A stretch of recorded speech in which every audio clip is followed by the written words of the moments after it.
Hey guys, welcome to physics. In this video, we're going to go over the basics of Python programming needed to complete your labs.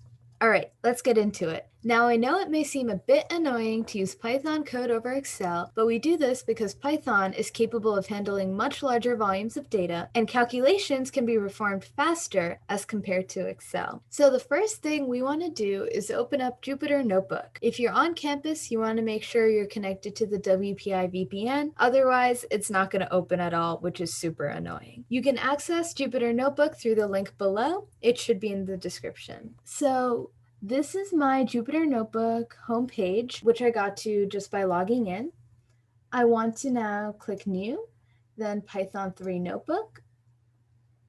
And this is the empty template that we're going to use to code. Right here, outlined in green, we can see a cell, and this is where we can start writing code. Now in this video, I'm going to go through how to calculate the mean, the standard deviation, and then how to print it all out. So let's get started. The very first thing that you want to include are your import statements.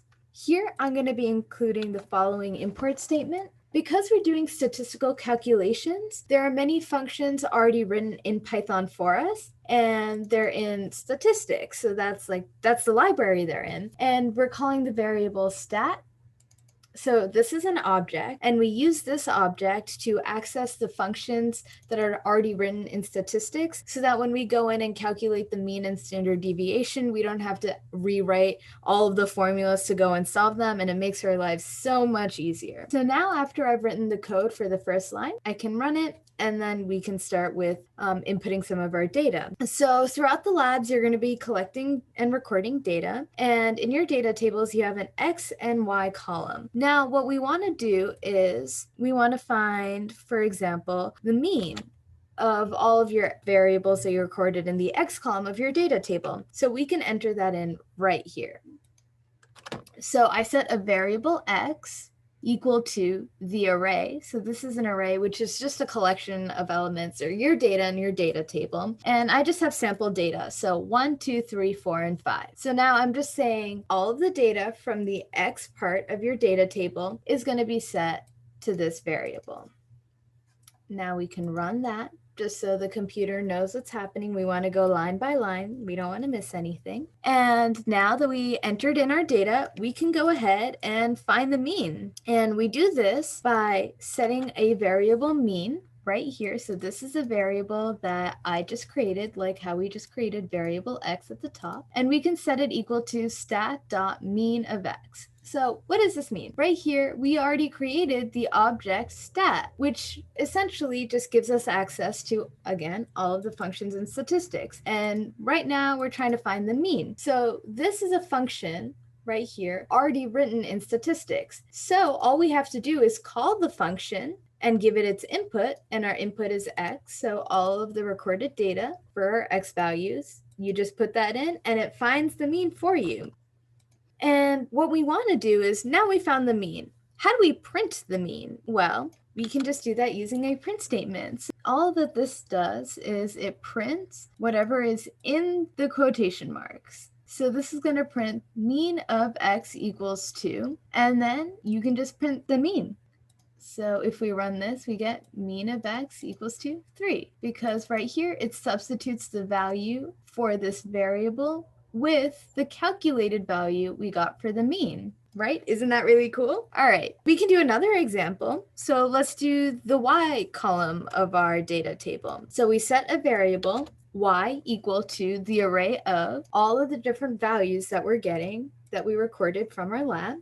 We can run this. And we know that we ran through this line because it's going to mark the line number. All right, so now that we have the Y column, let's find the mean. Y mean equals stat.mean Y. So we can't use the same variable mean here that we used for X because the language is going to get a little confused. It's not going to know what variable you're talking about. So we can't reuse the same variable names, but we can use a different one to get the value that we want. So right here we have Y mean equals, so then our object which gives us access to all the code in the statistics library, which just has all of the functions that we want to do our calculations, and then the function that we want specifically, the mean, and then our input, which is just all of our y values. Now we can run this as well. And what do we want to do? Well, we want to print out the values. We want to see what we're getting. So we can just do print and then the mean of y equals 2, and then what the actual mean of y is, so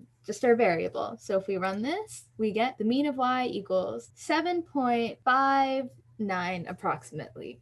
So there we go. All right. Another thing you guys are going to have to do for the lab is find the standard deviation. So this is pretty similar as to what we just did with the mean. So we can go in and let's do the standard deviation of x. So we created a variable called stdev, so standard deviation equals, so stat dot, so our object, dot stdev, which this is just the function for our standard deviation. So this function, again, is in our statistics library, and we imported all of that code so we don't have to rewrite all of the formulas to find the standard deviation. And then we have our input variable. So we have x, which is just all of these values right here. So it's going to go in and find the standard deviation of all of that. Now, if we run this, we get our value for standard deviation, but we can't see it because we didn't print anything out. So we're going to go back, just add another print statement. So we're just printing the uncertainty in x is, we run that, we get 1.58, right? Isn't that really cool? We can do another example, pretty similar. So we want to find the standard deviation in the y. So all we have to do is create another variable for standard deviation. And let's just call this y underscore stdev, right? Pretty simple, straightforward. And all it does, take your object, stat, so we can access the file in statistics. I know I'm being really repetitive, but this is just so it gets in your head and you're able to understand what's going on. And then refer back to the standard deviation function. And then you have your input variable, which is just your array of numbers. So the collection of numbers that you had for the y column of your data table. And then if we run this, we get our values, we get our standard deviation for y, but again, we can't really see it because we don't have a print statement, so don't forget your print statements. Okay, so if we add this in there, printing the uncertainty in y, and it's also printing our value for the uncertainty in y, our value for the standard deviation of all of our y values. So we run that, and wow, look, magic! We get the uncertainty in y to be equal to 0.83152. Yeah, you get the point. So very exciting. So altogether, in this video, we learned why we should use Python code over Excel, how to create a program in Jupyter Notebook, how to find the mean, and standard deviation. One more thing I want to cover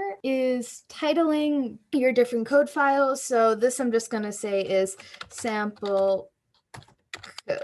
And you can do this so you can keep all of the code from your different labs straight and you know what's going on. And I also want to say, if you want to go through any of what we learned in this video, there is a link to our GitHub where you can have access to all of the code for all of the labs that you'll need for this term. So very exciting, and you can refer to that anytime. So would recommend, and it should be in the description. All right, if you have any questions, you can always ask your TAs. Good luck this term and have fun.